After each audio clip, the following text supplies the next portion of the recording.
الصلاة والسلام عليك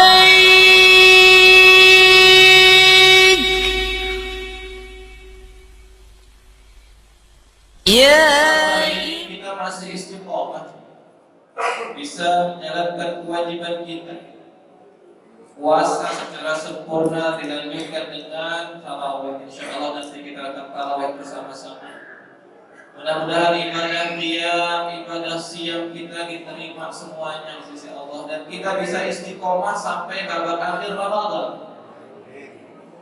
Sehingga mudah-mudahan Allah memberikan kita karunia husnul khatimah. Allahumma inna nas'aluka husnul khatimah wa na'udzubika min su'il khatimah.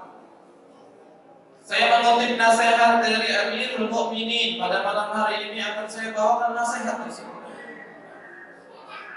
Qala Amirul Mukminin, inna Allah Ta'ala akhfa arba'ah fi arba'ah. Sesungguhnya Allah Subhanahu wa Ta'ala merahasiakan 4 hal dalam kehidupan kita. Rahasia apa? Yang pertama, akhfa ridhahu fi ta'atih. Allah merahasiakan keridhaannya. Terletak di amal soleh mana yang kita kerjakan, tidak ada yang tahu di antara kita. Apakah Allah ridha kepada sholat kita? Apakah Allah ridha kepada sedekah kita? Apakah Allah ridha kepada tilawah Quran kita? Tidak ada seorang pun yang tahu tentang keridhaan Allah tersebut. Kita merasa jangan-jangan bangga dengan amal yang terlihat spektakuler, amal yang terkesan besar, amal yang terkesan begitu luar biasa kita banggakan. Yang ternyata jangan-jangan karena perasaan bangga, muncul perasaan ujub, muncul perasaan ana khairun minhu. Ternyata amal-amal itu sama sekali tidak dipandang di sisi Allah Subhanahu wa Ta'ala. Amal yang disebut dalam surat Al-Kahfi yang disebut sebagai ahsanina a'mal, amal yang paling rugi. Amal siapa mereka? Wa hum yahsabuna annahum yuhsinuna sun'a. Amal di mana orang menganggap dia telah melakukan amal yang spektakuler, namun sama sekali tidak dipandang di sisi Allah Subhanahu wa Ta'ala. Jangan-jangan justru Allah memandang kepada kita ketika kita melakukan amal yang mungkin dianggap remeh, amal yang mungkin dianggap receh, amal yang mungkin dianggap sebelah mata, tapi kita kerjakan benar-benar dengan tulus di hadapan Allah Subhanahu wa Ta'ala. Kita kerjakan dengan benar-benar ikhlas di hadapan Allah Subhanahu wa Ta'ala. Maka jemaah sekalian, jangan pernah meremehkan amal walaupun mungkin itu dianggap kecil. Jangan pernah meremehkan amal soleh walaupun mungkin itu dianggap receh. Jangan pernah meremehkan amal kebaikan walau mungkin tidak dipandang oleh orang-orang. Faman ya'mal mithqala dzarratin khairan yarah. Siapapun di antara manusia yang melakukan amal kebajikan walau sebesar zarrah maksudnya sangat kecil, sepele, tapi kelak nanti Allah akan perlihatkan balasannya. Bahkan banyak orang yang berebutan minta request di hadapan Allah kembali ke dunia ketika mereka diperlihatkan laqad kunta fi ghaflatin min hadza fakashafna 'anka ghita'ak fabasaruka al-yawma hadid. Dalam surat Qaf disebutkan kelak nanti mata manusia akan diperlihatkan oleh Allah, akan dibuka hijabnya oleh Allah Subhanahu wa Ta'ala, sehingga mereka bisa melihat sesuatu yang dulunya hanya bisa didengar dalam cerita-cerita, dalam tausiah-tausiah, dalam khutbah-khutbah. Kelak mereka akan melihat semua apa yang diceritakan dulu waktu di dunia. Pahala-pahala yang ternyata Allah perlihatkan membuat mereka menyesal. Kenapa cuma segitu saya mengamalkan amal soleh? Kenapa saya cuma baca Qurannya cuma 1 juz dalam sehari? Kenapa saya sedekahnya cuma 100.000? Mereka meminta kepada Allah Subhanahu wa Ta'ala. Hatta idza jaa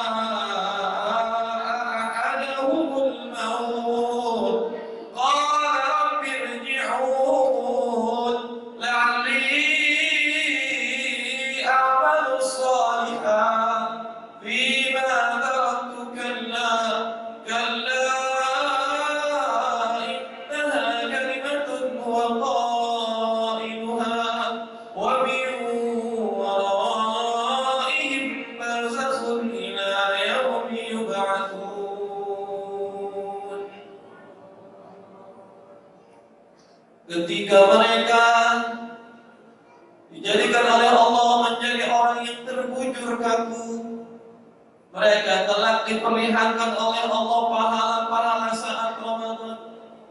Saat diperlihatkan pahala-pahala oleh Allah, mereka minta Rabbi irji'un, kembalikan aku ke dunia agar aku bisa melakukan amal soleh, agar aku bisa mengerjakan amal kebajikan yang kemarin waktu hidup belum maksimal.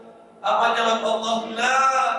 La innaha kalimatun wa qailuha. Tidak.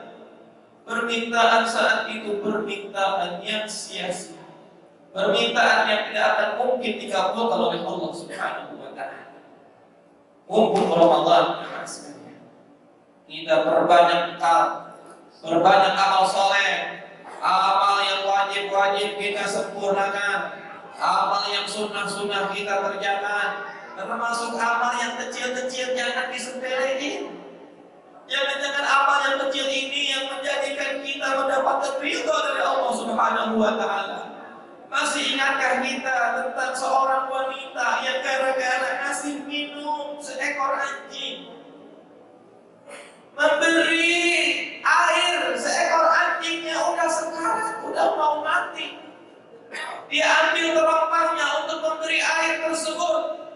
Ternyata ketulusannya saat dia memberi air kepada anjing yang najis itu, dia melakukan hal tersebut bukan karena untuk membuat konten biar bisa diupload di YouTube sehingga viral namanya. Bukan itu tujuannya. Dia benar-benar tulus karena rasa kemanusiaannya, rasa sayangnya kepada makhluk Allah yang sudah sekarat. Ternyata Allah ridho kepada amal yang mungkin dianggap sepele sebagian orang. Hadis ini jamaah sekalian memberikan pelajaran kepada binatang saja. Ketika kita bersedekah, memberi air minum kepadanya, mendapatkan ridha dari Allah Subhanahu wa ta'ala. Itu kepada anjing, kepada binatang yang najis, apalagi kepada hamba-hamba Allah yang ahli ibadah, hamba-hamba Allah yang sedang beriktikaf, hamba-hamba Allah yang sedang stay di masjid untuk melaksanakan sholat berjamaah, diberikan air minum. Mudah-mudahan nih orang-orang yang bersedekah air minum Allah berikan ganjaran berlipat ganda di sisi Allah Subhanahu wa ta'ala. Tapi hati-hati jangan. Hadis tadi kadang-kadang suka disalahgunakan. Banyak orang pakai dalil hadis untuk melegalkan kesalahannya, untuk menjustifikasi kemaksiatannya. Kita tahu usah repot-repot ibadah, ngapain tarawih capek-capek, cukup aja kita jadi orang baik, miara anjing. Nah, akhirnya gara-gara hadis ini dia simpulin boleh kok miara anjing. Ada hadisnya. Tiap hari itu wanita yang di dalam hadis sahih loh, itu gara-gara kasih minum air, dia bisa dapatkan keridhaan Allah. Itu dikasih minum sekali, apalagi kalau kita miara, dikasih minum setiap hari, dikasih makan. Makanya dengan bangga dia foto dirinya dengan anjingnya. Siapa yang foto? Orang muslim yang mengkampanyekan mari piara anjing. Ada jemaah sampai sekarang ada videonya, fotonya, bangganya dia. Orang-orang liberal kayak gitu jemaah, memanfaatkan hadis untuk melegalkan kemaksiatannya. Dia utak-atik dalil untuk apa? Membenarkan kesalahannya. Padahal maksud hadis itu bukan untuk melegalkan miara anjing, bukan. Hadis itu bermaksud amal yang kecil saja Allah luar biasa berikan ganjaran yang berlipat ganda. Apalagi beramal berbuat baik kepada manusia. Termasuk ketika kita berbuat jahat kepada binatang, sama dosanya juga besar. Gara-gara menyiksa binatang, ada seseorang perempuan di zaman Nabi yang dibilang dia fitnah, dia ahli neraka itu wanita kayak gitu. Kenapa? Punya kucing disiksa, nggak dikasih makan. Ngeri jamaah, ternyata Indonesia. Kalau kita searching di CNN Indonesia itu ada di peringkat pertama. Indonesia adalah produsen pertama video penyiksaan binatang yang dijual di luar negeri, di marketplace video penjualan video-video sadis. Yang satu videonya dijual seharga 500.000 rupiah, laku. Saya akan beli. Orang-orang bule yang memang hobinya, mereka tuh psikopat yang sangat senang menikmati penyiksaan binatang. Siapa yang produksi? Orang-orang Indonesia. Mungkin menangkapnya cuma sekedar nyiksa hewan doang, bukan orang. Dianggap itu bukan sebuah dosa, teman. Gara-gara nyiksa hewan, Nabi mengatakan wanita yang ahli ibadah itu hiya finnar, dia itu ahli neraka. Gara-gara apa? Enggak punya rasa belas kasihan. Maka nasihat Amirul Mukminin ini saya sampaikan pada malam hari ini untuk menjadi pengingat bagi kita, jangan pernah meremehkan kesalahan yang kecil. Jangan pernah meremehkan amal soleh yang mungkin dianggap kecil. Jangan-jangan amal soleh yang dianggap kecil mendatangkan ridho Allah Subhanahu wa Ta'ala. Jangan-jangan kesalahan dan dosa yang kecil justru mendatangkan murka Allah Subhanahu wa Ta'ala. Akhfasutuhu fi maksiatih, karena Allah merahasiakan murkanya terletak di maksiat mana yang kita kerjakan. Nabi pernah lewat sebuah makam. Beliau mendengarkan suara penghuni kubur. Untungnya kita nggak dikasih pendengaran kayak gitu, jamaah. Seandainya kita dikasih kesempatan bisa mendengarkan penghuni kubur, kagak bisa tidur nyenyak kita. Karena rahmatnya Allah kepada kita nggak bisa dengerin mereka. Sedangkan Nabi dikasih kesempatan untuk mendengarkan agar menjadi pelajaran. Beliau mendengarkan ada 2 orang yang tersiksa di alam kubur, bukan gara-gara dosa yang besar-besar. Mereka bukan pembunuh, mereka bukan pemabuk, bukan. Siapa mereka? Orang yang pertama adalah orang yang meremehkan cara bersuci. Gara-gara cipratan air kencingnya, saat buang air kecil, cipratan-cipratannya itu yang najis terkena pakaiannya. Mereka menganggap hanya cipratan-cipratan kecil tidak akan mengotori baju saya. Cipratan-cipratan ini cuma sekedar kecil doang, tidak akan mengaruh. Ternyata gara-gara cipratan itu menjadikan toharohnya nggak sah. Sehingga ketika toharohnya nggak sah, otomatis sholatnya nggak sah. Ternyata berulang-ulang dilakukan. Sehingga apa dampaknya? Setiap hari mendapatkan siksaan gara-gara sesuatu yang dianggap remeh, jemaah. Yang kedua, Nabi mendengarkan orang yang disiksa. Siapa dia? Orang yang gemar namimah, jemaah. Yang suka apa? Ngadu domba. Mulutnya suka jadi tukang kompor. Ngadu domba dengan tetangganya, ngadu domba dengan sahabatnya. Senang melihat saudara ribut. Dia mungkin menganggap cuma bercanda, tapi lihat keributan orang-orang ini tepuk tangan. Di zaman sekarang, namimah itu bukan pakai mulut lagi, jemaah, tapi pakai jempol menggunakan sosial media. Banyak orang yang dengan jempolnya tega mengadu domba bahkan dengan saudaranya sendiri. Umat beragama saling beradu domba, saling bermusuhan, saling curiga gara-gara jempol orang-orang yang muskil suka namimah. Beberapa waktu yang lalu ada seorang influencer sosial media yang sengaja memotong video seorang ustazah yang lagi ceramah. Beliau lagi ceramah tentang tafsir Ibnu Katsir membahas tentang surga. Dipotong videonya di bagian sensitif. Videonya dijadikan sebagai bahan bulian untuk ustazah itu. Videonya viral di mana-mana. Isinya sangat melecehkan kepada ustazah itu. Bukan cuma melecehkan, tapi bukan cuma ustazah itu yang dilecehkan, tapi juga ajaran Islam dilecehkan.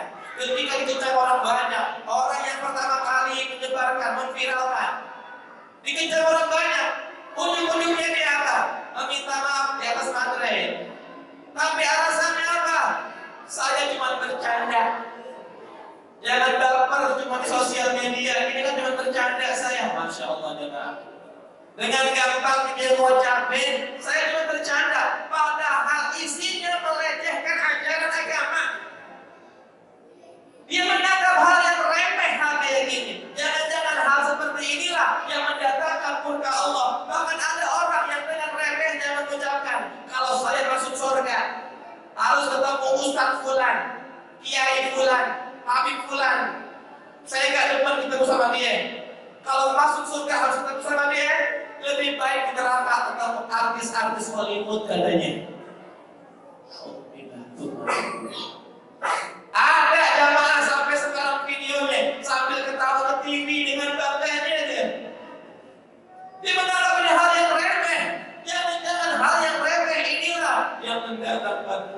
Allah Subhanahu wa Ta'ala. Maka hati-hati jamaah dengan setiap kesalahan. Jangan-jangan hal yang kecil inilah yang menutup pintu hidayah. Orang-orang yang kayak gini yang meremehkan dosa kecil jamaah, bisa-bisa diputus rahmatnya oleh Allah. Dia sulit menerima nasihat. Apakah dia kapok saat dikecewa orang banyak? Ya kapok jamaah. Terus diulangi lagi, terus diulangi. Orang nasihat tutup telinganya jamaah. Dia akan cuek terus. Hatinya keras membatu. Inilah indikator ciri-ciri Allah murka kepadanya. Allah semakin menjauh dari dia. Maka hati-hati dengan kesalahan kecil jemaah. Dan yang terakhir, karena waktu terbatas, Allah merahasiakan akhfa ijabatahu fi da'watih. Allah merahasiakan doa siapa di antara hamba-hambanya yang bakal diijabah, yang bakal dikabulkan di sisi Allah. Apakah doanya para ustadz yang bersorban yang sering muncul di YouTube, yang sering tampil di atas mimbar? Apakah doanya para kiai? Apakah doanya para ulama? Atau doa guru ngaji yang tersembunyi yang hanya mengajarkan alif-alifan kepada anak-anak desa yang mereka dengan tulus mengajarkan huruf-huruf Al-Quran yang mereka tahu dari Allah selain keridhaan Allah Subhanahu wa Ta'ala?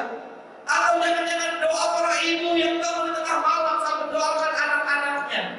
Atau doa para istri saat mendoakan suami-suaminya agar diberikan kelancaran dalam pekerjaannya? Atau jangan-jangan doa anak-anak kecil yang masih sangat polos, yang belum ngerti apa-apa, ketika dia mengangkat mulut anaknya ternyata lebih didengar di sisi Allah Subhanahu wa Ta'ala. Gak ada yang tahu di antara kita. Maka pelajaran penting jemaah terakhir, ketika ada pengajian dari seorang habib bernama Habib Ali Al-Jufri hafizahullah Ta'ala. Beliau saat memimpin pengajian sengaja memimpin pengajiannya diakhiri dengan doa. Ketika beliau berdoa dengan khusyuknya, tiba-tiba ada anak kecil datang berdiri di depan beliau sambil telinga-telinga karena masih polos seperti apa-apa, cuek ketika berdiri. Habib Ali pun manggil, kenal sini deh sebentar. Suruh namain, anak ini disuruh apa? Ucapin amin. Amin, bilang amin ya, bilang amin ya. Akhirnya anak itu pun nurut mengatakan amin, amin, amin. Ketika Habib Ali membaca doanya, anak ini mengaminkan amin, amin, amin. Selesai pengajian, beliau menyampaikan, hal tadi apa yang saya lakukan, apa gerangan yang saya lakukan, apa hikmahnya, apa pelajarannya, wahai jamaah sekalian. Saya sengaja minta anak ini mengaminkan doa-doa saya, karena saya hakul yakin aminnya anak ini lebih didengar di sisi Allah Subhanahu wa Ta'ala. Karena catatan keburukannya masih sangat sedikit, hatinya masih sangat bersih dibandingkan kita orang tua yang hidup lebih lama dibandingkan anak ini. Otomatis dosanya lebih banyak, catatan keburukannya lebih banyak. Saya hakul yakin anak ini aminnya lebih besar di sisi Allah. Maka jangan pernah meremehkan doa dari anak-anak kita yang hari ini kita ikut hadir. Mudah-mudahan doa-doa mereka menjadikan para ayah, para ibu menjadi usianya panjang dalam kesehatan dan keberkahan di sisi Allah Subhanahu wa Ta'ala. Setiap usaha kita dipermudah karena doa-doa mereka. Semoga Allah Subhanahu wa Ta'ala memberikan kekuatan kepada kita untuk bisa bertahan istiqamah sampai akhir hayat kita. Demikian jemaah sekalian, aqulu qouli hadza astaghfirullah al-azim li wa lakum. Kurang lebih